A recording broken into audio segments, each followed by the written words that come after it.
Bonjour, je m'appelle Mathieu et je vais aider les musiciens.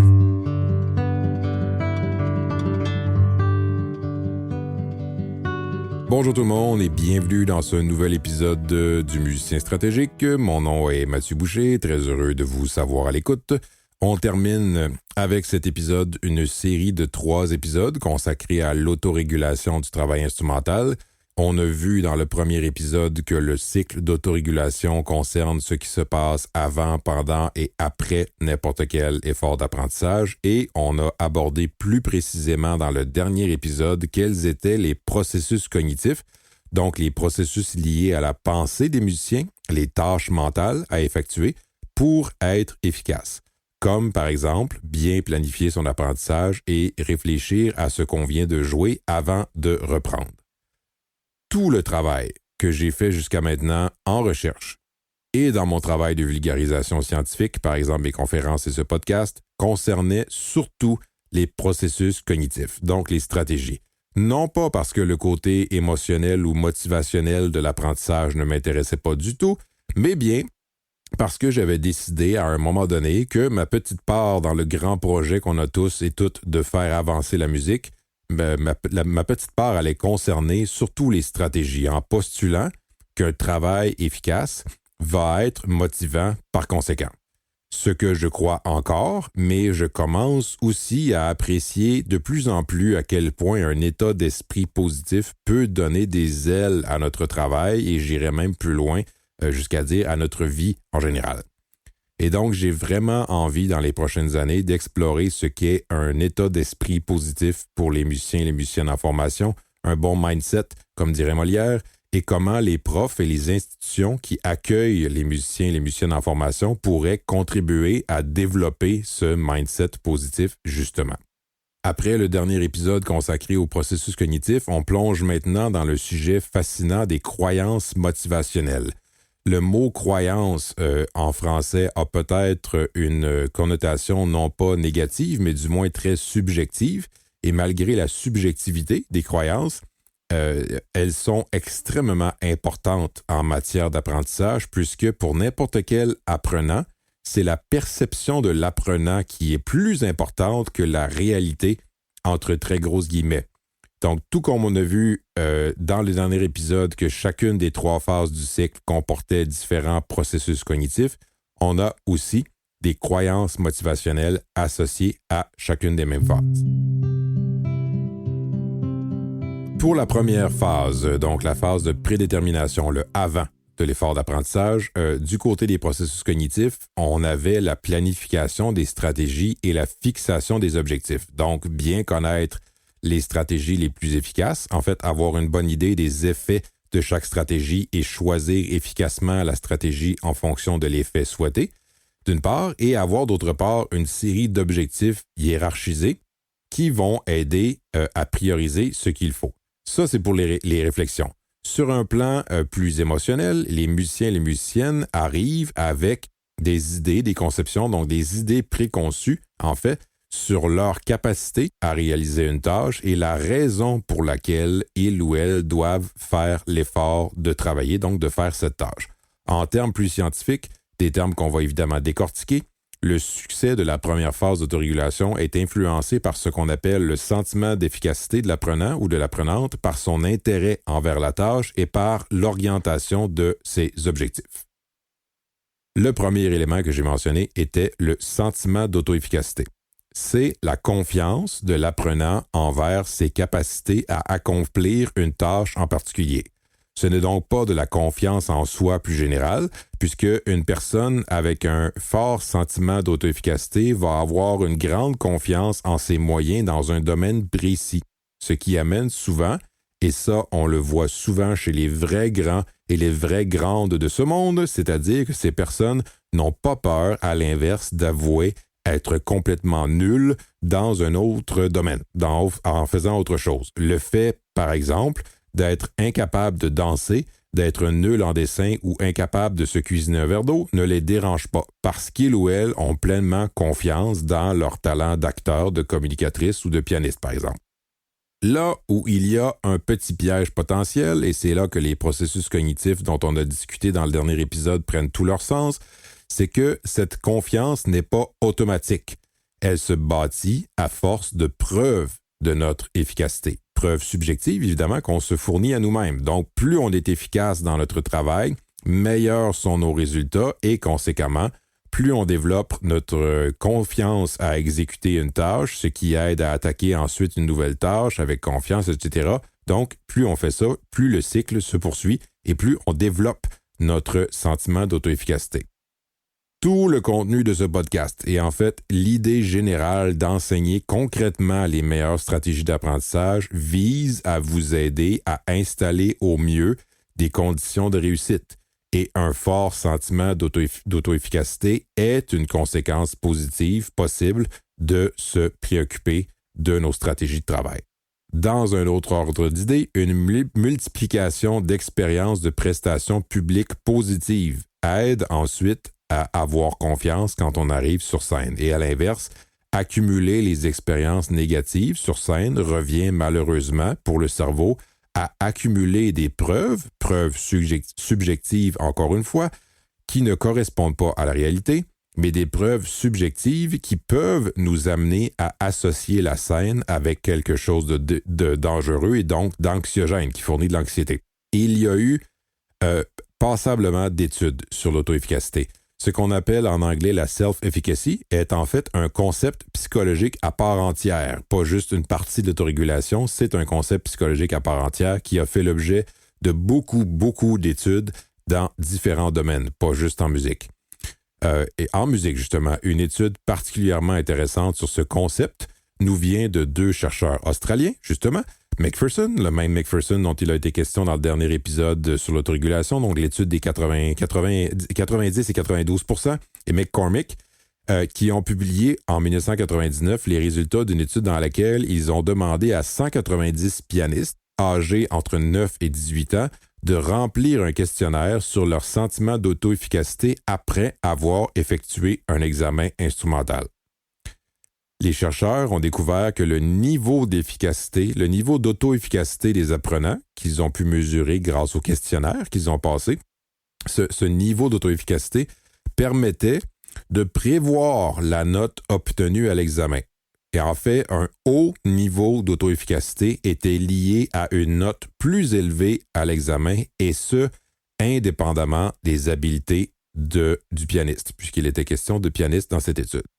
Rappelons que c'était après un examen, donc une situation stressante. Donc en situation de prestation, un sentiment d'auto-efficacité élevé a une importance aussi grande, sinon même un peu plus que la préparation réelle, où malheureusement, on peut détruire notre préparation avec un sentiment d'auto-efficacité peu élevé.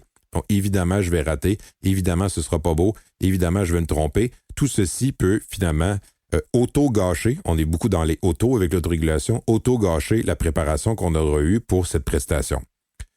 C'est aussi une belle preuve, selon moi, que le terme « croyance » est vraiment justifié dans ce cas, puisqu'on parle vraiment de ce que les musiciens ou les musiciennes pensent de ces moyens, au-delà de la réalité, toujours subjective, de ces moyens. Avertissement. Les 2 autres croyances motivationnelles à l'œuvre pendant la première phase du cycle sont liées en quelque sorte. Ce sont l'intérêt intrinsèque envers la tâche et l'orientation des objectifs. Dans les 2 cas, attention, l'ennemi nous guette. Le plus grand ennemi de l'autorégulation.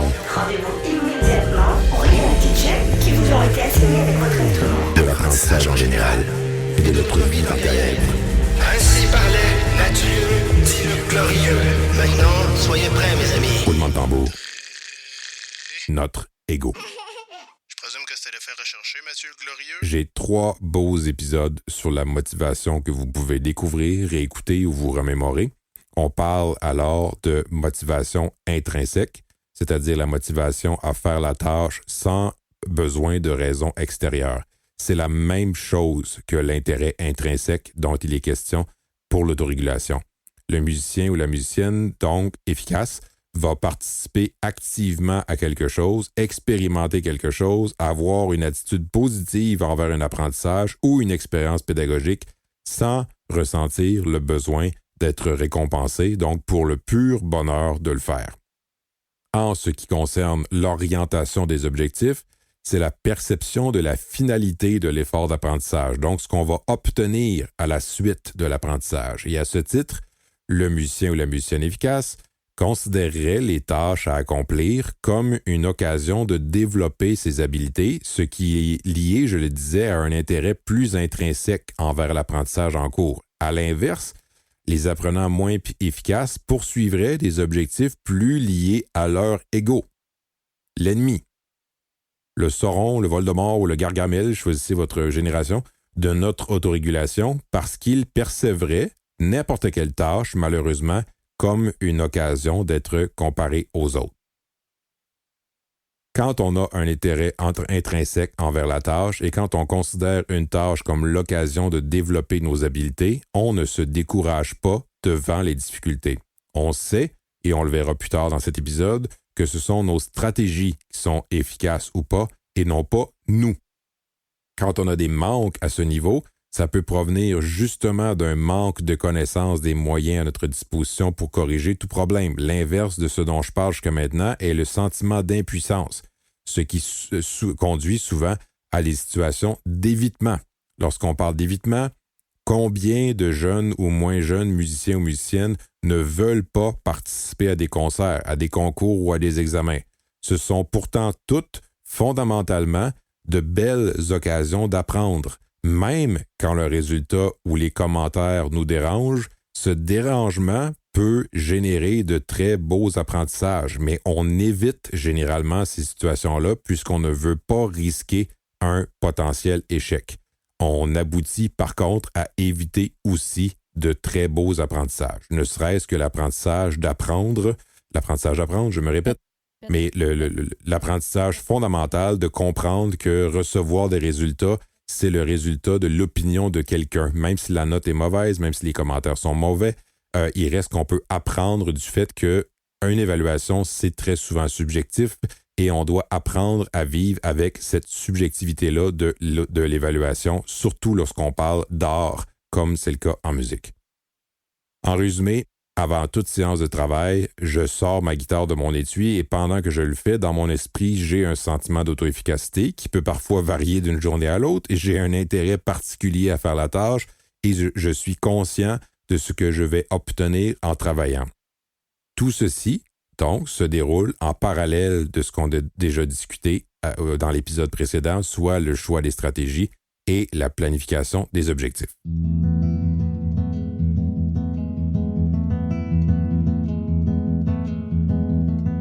La deuxième phase, le contrôle délibéré de l'exécution de la tâche, se déroule pendant que l'apprenant effectue la tâche. Et dans l'épisode précédent, on a traité de l'autosupervision, examiner son jeu donc pendant qu'on joue, et l'autodidaxie, soit le fait de se parler tout seul.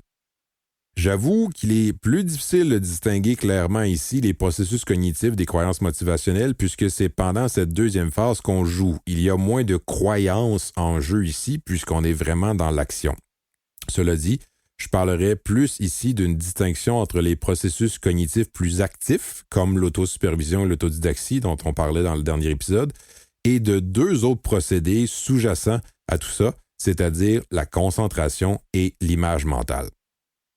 Le premier sujet dont je veux parler ici est la concentration. On pourrait créer 10 podcasts de 10 saisons, de 30 épisodes par saison qu'on n'aurait pas fini de couvrir le sujet de la concentration. Je vais donc essayer d'être le plus concis possible ici. En termes d'autorégulation efficace, c'est assez simple. Les apprenants efficaces auraient davantage de facilité à concentrer leur attention sur la tâche à effectuer, alors que les moins efficaces seraient facilement gênés par des distractions extérieures ou des pensées inutiles. Je peux parler de quelques outils pour soutenir notre concentration et on pourrait discuter pendant des heures des ennemis de la concentration. D'abord, la concentration peut être considérée comme un état, mais on a tort de penser qu'on l'a ou on ne l'a pas. C'est souvent la première plainte des gens qui s'initient à la méditation, je ne suis pas capable de demeurer concentré. Et en fait, nos cerveaux sont comme des ballons gonflés à l'hélium. Si on ne les attache pas nulle part, notre esprit s'envole. Cela dit, on ne pourra jamais attacher le ballon de notre attention de façon permanente.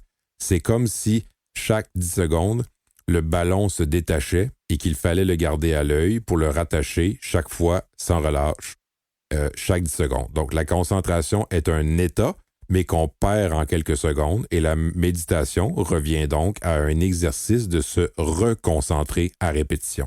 Même chose pour le jeu instrumental et notre travail en général. La concentration, ça se prépare et ça se maintient. Ce n'est pas quelque chose qu'on a ou qu'on n'a pas.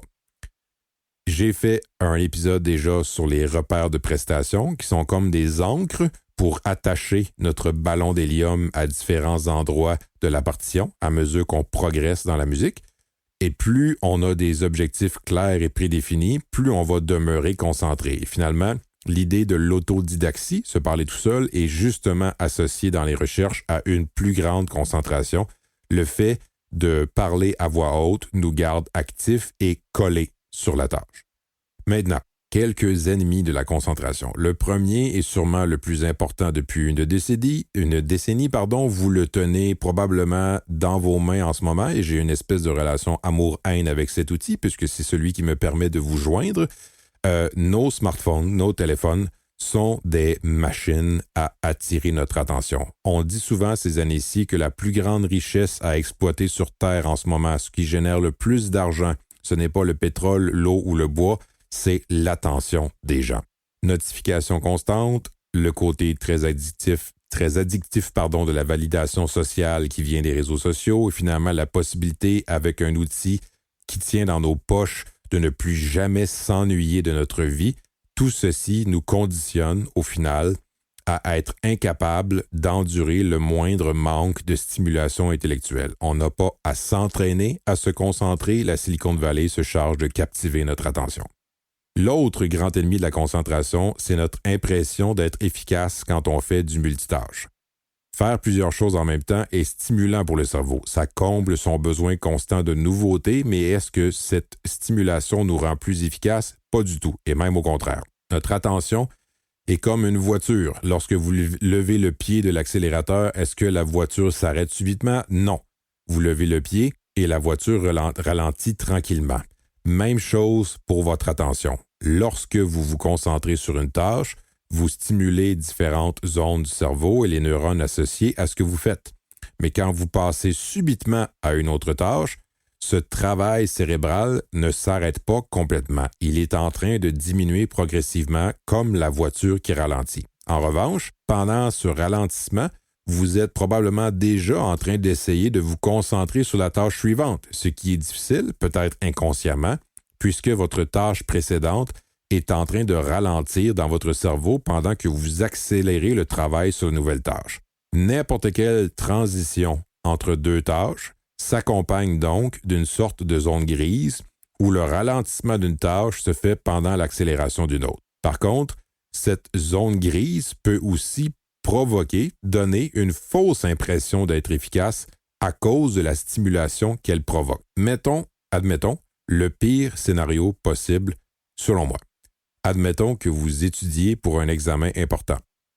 Vous avez votre livre ou vos notes de cours devant vous et votre portable est ouvert devant vous aussi sur Facebook. Étant quelqu'un qui travaille dans les universités depuis des années, c'est une image tellement tristement habituelle pour moi. Voir des étudiants et des étudiantes étudier avec les réseaux sociaux ouverts juste à côté.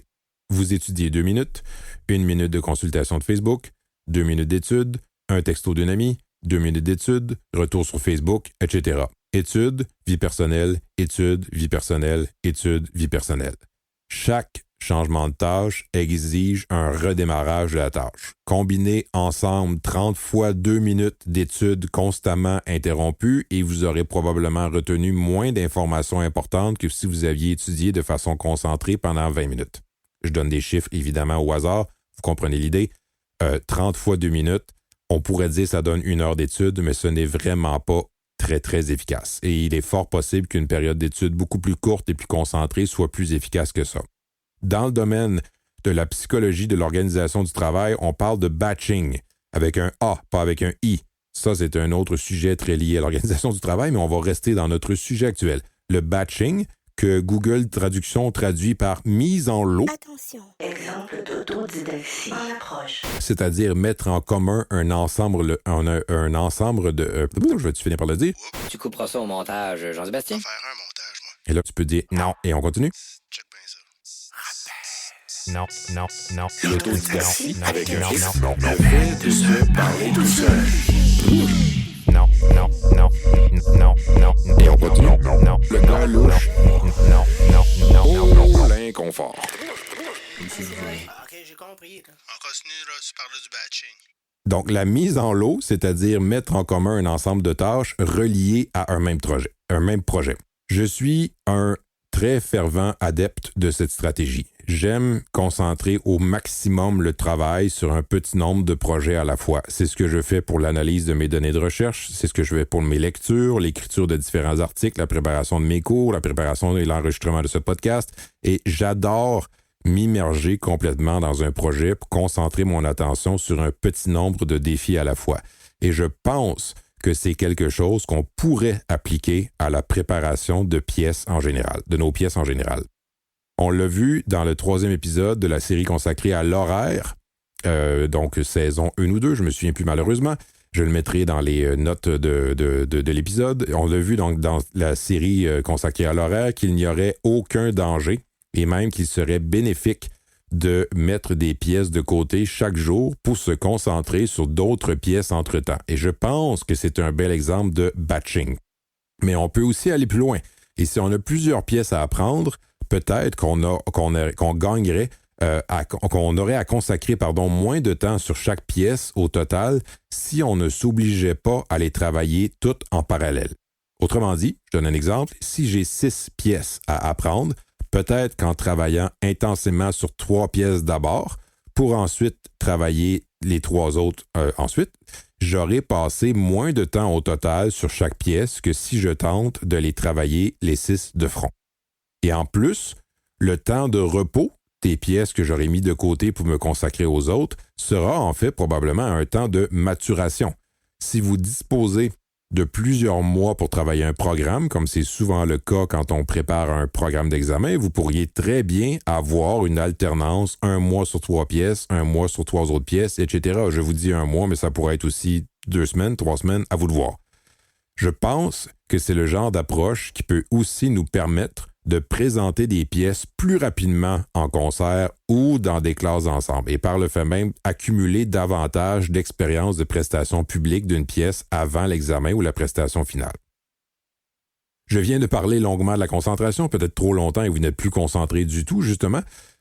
Pendant le jeu, il y a un autre processus ou une croyance motivationnelle qui entre en ligne de compte et j'avoue que je ne suis pas certain moi-même si c'est davantage un processus cognitif ou quelque chose de plus relié aux émotions, mais j'ai décidé de vous en parler dans cet épisode-ci plutôt que dans l'autre pour équilibrer la durée de chaque épisode autant que possible.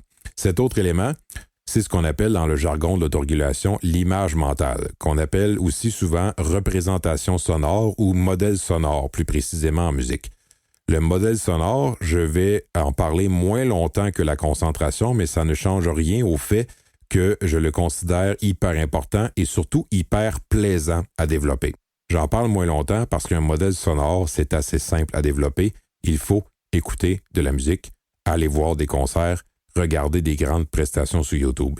Il faut emmagasiner dans notre tête des centaines et des centaines d'exemples sonores de musique bien interprétée, développer nos goûts, de plonger dans certains styles musicaux en particulier. Se plonger aussi peut-être dans les autres formes de l'art liées à un style musical en particulier. Plus on aura écouté de la bonne musique, plus on pourra ensuite comparer ce qu'on joue avec ce qu'on veut entendre et ensuite ajuster le tir. Et maintenant, au lieu d'ajuster le tir, je peux désormais parler avec vous de s'auto-réguler justement. Un musicien ou une musicienne autorégulée possède une image mentale, donc un modèle sonore très clair de ce qu'il ou elle poursuit, ce qui l'aide à guider son attention vers les indicateurs d'efficacité dont on parlait lorsqu'il était question d'autosupervision dans le dernier épisode. À l'inverse, Un musicien ou une musicienne qui manque d'autorégulation va devoir procéder par essai et erreur, peut-être même sans trop savoir ce qui était une réussite ou une erreur dans ses répétitions. Je peux très bien comprendre ceux et celles qui auront de la difficulté à être convaincus des bienfaits de l'autodidaxie, se parler tout seul en travaillant, mais j'espère que je n'aurai pas à vous convaincre d'écouter encore plus de musique, surtout avec la disponibilité absolument inégalée de musique qu'on a en ce moment.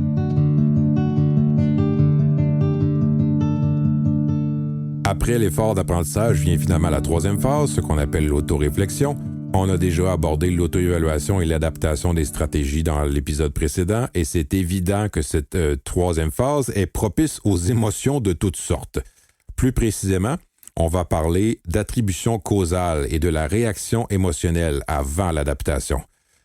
Commençons par un sujet qui me suscite moi-même des émotions fortes, l'attribution causale. Je dis des émotions fortes puisque l'attribution causale, vous l'aurez probablement deviné, consiste à trouver la cause de ce qui a mené à tel ou tel résultat. J'ai dit trouver, mais le vrai verbe est justement, comme le nom l'indique, attribuer la cause. À quoi on décide d'attribuer tel ou tel résultat. Et c'est probablement ici que les égos bien placés ou mal placés peuvent vraiment changer le cours de notre cheminement. C'est ici aussi qu'on a le pouvoir de profiter au maximum ou d'affecter négativement notre apprentissage selon notre capacité ou pas à profiter de l'aspect social de l'apprentissage. Commençons par le positif, tiens. La meilleure cause que je peux trouver pour n'importe quel résultat est et restera toujours mes stratégies. Peu importe le résultat positif ou négatif de toute situation, la réflexion initiale la plus efficace qu'on puisse avoir, c'est de se demander quelle stratégie j'ai utilisée pour y arriver et est-ce que je dois les changer. J'ai un résultat hyper positif, je réfléchis à mes stratégies. Je suis vraiment déçu de ma performance d'un résultat quelconque, je réfléchis à mes stratégies. Et là arrive l'immense défi de contrôler notre ego quand on regarde les autres. Je vois quelqu'un avoir un résultat positif alors que je ne l'ai pas. Par exemple, 2e ou 3e à un concours quand on regarde le gagnant ou la gagnante, meilleure note que moi pour un examen, choisi pour un emploi ou une entrevue pour laquelle j'avais postulé moi-même, etc. Je réfléchis aux stratégies que la personne a utilisées et je les compare avec les miennes. Pourquoi s'en tenir tout le temps aux stratégies? Parce que c'est la seule explication qui est stable, interne et contrôlable. L'attribution causale a 3 grandes dimensions, une cause stable et changeante, une cause interne ou externe et une cause contrôlable ou pas. Et il n'y a que mes stratégies qui cochent toutes les bonnes cases. Le côté de l'attribution causale qui me suscite de vives émotions, c'est quand on perd l'occasion de s'inspirer des réussites des autres pour s'améliorer soi-même. Ou pire encore, quand on dévalorise ce que les autres ont fait pour protéger notre ego.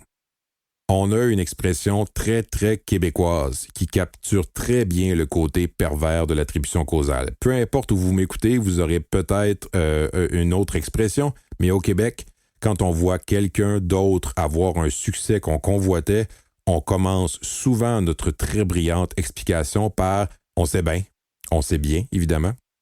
Donc, on sait bien, elle a été plus chanceuse que moi pour les questions qu'on lui a posées à l'examen. On sait bien, le comité était vendu à l'avance. On sait bien, ses parents lui ont acheté une guitare bien meilleure que la mienne. On sait bien, c'est le préféré du directeur. On sait bien, elle a plus de talent, elle réussit dans tout. On sait bien, ses parents l'aident financièrement et elle n'a pas besoin de faire autant d'heures que moi au travail. Que ces explications-là soient valables ou pas, est-ce qu'il est aussi possible que la personne ait plus et surtout mieux travaillé que moi sur son projet?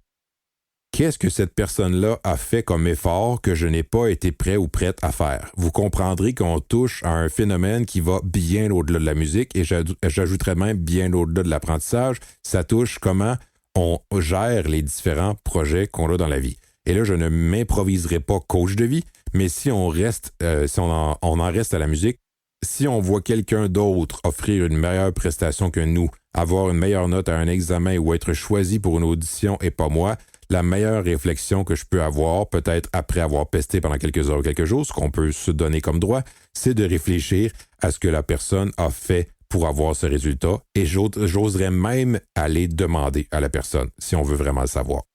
Il faut comprendre aussi que quand on fait ce qu'on appelle de l'attribution causale externe, le « on sait bien », on protège notre ego d'une part, ce n'est pas de ma faute si je n'ai pas réussi, mais on dépossède aussi l'autre personne des stratégies et des efforts déployés pour arriver à ce résultat plutôt que de s'en inspirer. Je vous décris ce phénomène psychologique qui me touche beaucoup et je le fais en vous invitant à les réflexions qu'il peut vous inspirer, mais je ne suis pas parfait. Je tombe parfois du côté obscur de l'attribution causale pendant quelques temps, mais je pense que la découverte de ce concept fait en sorte que, éventuellement, la découverte de ce concept m'a permis et me permet encore éventuellement de parvenir à retrouver la force de réfléchir intelligemment.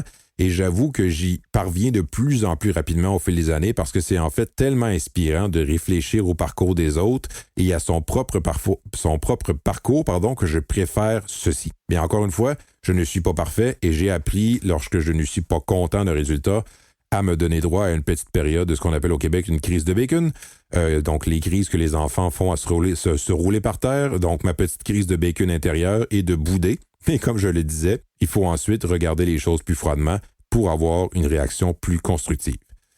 La réaction constructive et positive est justement le dernier élément d'autorégulation dont on va parler. C'est assez simple en fait, attribuer nos résultats à une cause interne et contrôlable comme nos stratégies, comparer nos résultats avec un modèle sonore préétabli, se dire tout simplement qu'on doit adapter nos stratégies si le résultat ne nous convient pas, tout ça revient à avoir une réaction positive en lien avec tout apprentissage. Il faut simplement apprécier le processus général et considérer les petites erreurs comme un défi plutôt qu'une menace à notre ego. En ayant un sentiment de contrôle face à son cheminement, un musicien ou une musicienne autorégulée va être plus motivé par son travail et le cycle repart ensuite avec les croyances motivationnelles de la première phase. Au final, qu'on parle de processus cognitif, l'épisode précédent, ou des croyances motivationnelles de cet épisode dont on vient de discuter donc, ce qui se passe durant la troisième phase se fond en quelque sorte avec ce qui se passe dans la première phase.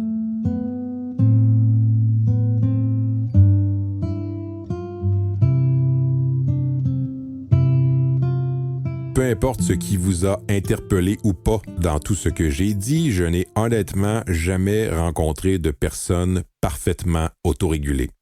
Je pense que c'est beaucoup trop complexe et changeant pour qu'on ait tout le temps une autorégulation parfaite à tout point de vue.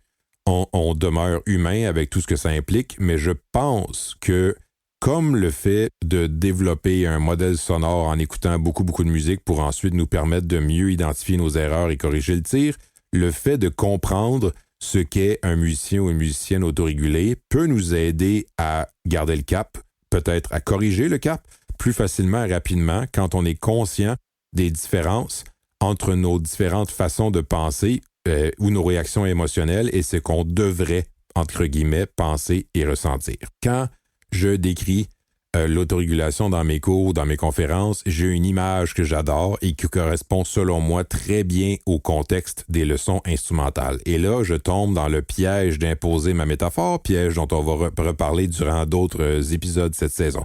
Donc, voici donc ma métaphore. Je compare toujours l'autorégulation peu efficace au ski nautique. Est-ce que ça a l'air plaisant de faire du ski nautique? Bien sûr. On n'a qu'à s'accrocher à un bateau qui nous tire. C'est merveilleux. Maintenant, la question qui dérange, qu'est-ce qui se passe avec la personne qui fait du ski nautique quand le bateau s'arrête? Moi, je regarderais les beaux paysages. La personne cale. Si le bateau repart, la personne remonte à la surface et on reprend. En résumé, énormément de plaisir, je le présume, mais on est complètement dépendant du bateau pour avancer. Dans le cas d'une leçon instrumentale, si l'élève n'est pas autorégulé, le professeur ou la professeure joue le rôle du bateau et l'élève est la personne en ski. Si l'élève répète avec les criquets constamment en tête, l'élève aura la traction du bateau, donc du professeur ou de la professeure pendant la leçon. Donc le bateau le tire ou la tire pendant 1 heure chaque semaine, mais à la fin de la leçon, l'élève cale dans l'eau pour les 167 heures qui vont suivre jusqu'au début de la leçon suivante alors que le bateau repartira. Pour l'autorégulation efficace, j'utilise l'image beaucoup moins amusante d'un hamster ou d'une souris dans sa roulette. On veut que la roulette tourne constamment dans la tête de l'apprenant ou de l'apprenante. Je me permets un petit segment de pédagogie ici, puisque vous comprendrez qu'ayant fait ma thèse doctorale sur le développement de l'autorégulation, je tiens à ce que mes cours de pédagogie portent, entre autres, sur le fait de développer chez nos élèves, donc pendant la leçon, une autorégulation efficace, et quand j'enseigne à mes étudiants en interprétation, à développer chez eux et chez elles le réflexe de se poser les bonnes questions pendant le travail instrumental autonome. J'ai déjà fait un épisode 8, sur des questions pour transformer vos leçons, et vous comprendrez peut-être maintenant que c'était des questions qui visaient à développer l'autorégulation des élèves sans nécessairement passer par toutes les explications théoriques du concept que je viens de vous donner. Je crois fermement que le développement de l'autorégulation chez nos élèves passe par le fait de poser régulièrement des questions clés pour les amener à verbaliser leurs pensées à voix haute, ce qui va par le fait même nous donner des informations tellement importantes, nous comme professeurs, pour les aider. Et tout comme on avait les phases avant, pendant et après pour l'autorégulation, on a des questions qui sont tout à fait pertinentes à poser avant et après chacune des répétitions pendant la leçon ou alors au début et à la fin de la leçon. Donc voici quelques exemples. Au début de la leçon, pour développer l'autorégulation de l'élève. Une bonne question à poser, par exemple, raconte-moi comment tu as travaillé cette semaine. Décris-moi une bonne décision que tu as prise pendant tes pratiques. Donc, s'intéresser au début de la leçon, à ce que l'élève a fait pendant la semaine pour discuter avec l'élève de ça, évidemment. On ne fait pas juste poser la question, on entend la réponse et après ça, on recommence à diriger l'élève. On s'intéresse à la réponse. Pendant la leçon, juste avant de jouer, sur quoi vas-tu te concentrer maintenant? Comment est-ce que tu vas t'assurer de réussir? Là, ce qu'on veut voir, c'est finalement ce que l'élève penserait, entre guillemets, si on n'était pas là, pour, encore une fois, pouvoir en discuter avec l'élève. Après que l'élève est terminé, très, très important, on pose les questions suivantes avant de donner notre glorieuse opinion. Donc, les questions suivantes, qu'est-ce que tu penses de ce que tu viens de faire? Qu'est-ce que tu devrais faire maintenant avec ce passage-là si je n'étais pas là? Et pourquoi penses-tu qu'on fait cette activité-là? Important, donc, d'amener l'élève à verbaliser son auto-évaluation à voix haute avec vous, avant de donner votre opinion. Vous pourrez ensuite donner votre opinion sur l'auto-évaluation de l'élève, qui est, selon moi, une des façons les plus puissantes de développer l'autorégulation des élèves. S'intéresser à leur évaluation de leur propre jeu et de la réaction qu'ils auraient ensuite. Et finalement, à la fin de la leçon, comment est-ce que tu vas travailler ça cette semaine? Explique-moi comment tu comptes travailler cette semaine. Donc, en résumé, ces questions-là amènent l'élève à verbaliser sa pensée. Ça montre à l'élève, ça modélise, comme on dit en pédagogie, ça donne un modèle, un exemple à l'élève des questions que l'élève devrait se poser durant le travail. À force de poser ces questions-là de façon répétitive dans les leçons, on espère qu'à un certain moment donné, par exemple, que l'élève, une fois à la maison, se demande, comment je vais faire pour m'assurer de réussir? À quoi je veux penser là? Qu'est-ce que je pense maintenant? Donc, que les questions deviennent un peu, que l'élève s'entraîne à avoir le réflexe de se poser ces questions-là lorsque l'élève travaille seul. Et surtout, le bénéfice pour les professeurs, pour les enseignants, les enseignantes, ça nous fait constater ce qui se passe dans la tête de notre élève. Et ça, c'est une forme de rétroaction très puissante et souvent négligée en pédagogie. On parle souvent de rétroaction comme étant quelque chose qui va de l'expert vers l'élève, mais c'est aussi important que l'expert ait une rétroaction, donc une constatation des effets de son enseignement sur l'élève. L'expert ou l'experte doit comprendre ce que l'élève comprend ou pas pour ajuster le tir. Tu parles d'une métaphore douteuse dans un contexte pédagogique. Ajuster le tir, donc juste tout simplement ajuster les consignes ou les objectifs qui vont suivre. C'est ce qui complète la présentation du concept d'autorégulation. Vous aurez peut-être compris que c'est un sujet qui englobe pas mal tout ce dont j'ai pu parler depuis le début de ce podcast et on n'a pas fini de parler de ce concept-là non plus, puisqu'on va y revenir dans d'autres épisodes cette saison. Je vous invite à me contacter via la page Facebook Le Musicien Stratégique et à vous abonner à mon site web musicienstratégique.com sans accent. Je suis toujours ravi de vous lire et honnêtement souvent touché par le fait de savoir que ça vous aide ou que je fais partie de vos longs déplacements en voiture ou en transport en commun. Depuis que j'ai créé ce podcast, je dirais que ce qui me fait souvent, probablement le plus plaisir, c'est de savoir que des professeurs d'instruments parlent du podcast à leurs élèves et profitent de cours en groupe pour discuter du contenu avec eux. Ça, j'avoue que ça me va droit au cœur de savoir que le contenu du podcast nourrit des conversations entre un ou une prof et ses élèves et entre les élèves aussi. Ce qui me va toujours droit au cœur, c'est ma belle collaboration avec Jean-Sébastien Potvin de Vonti Productions qui fait toujours des miracles avec mes enregistrements bruts. Je vous dis donc désormais bon travail autorégulé et régulez-vous pour prendre soin de vous.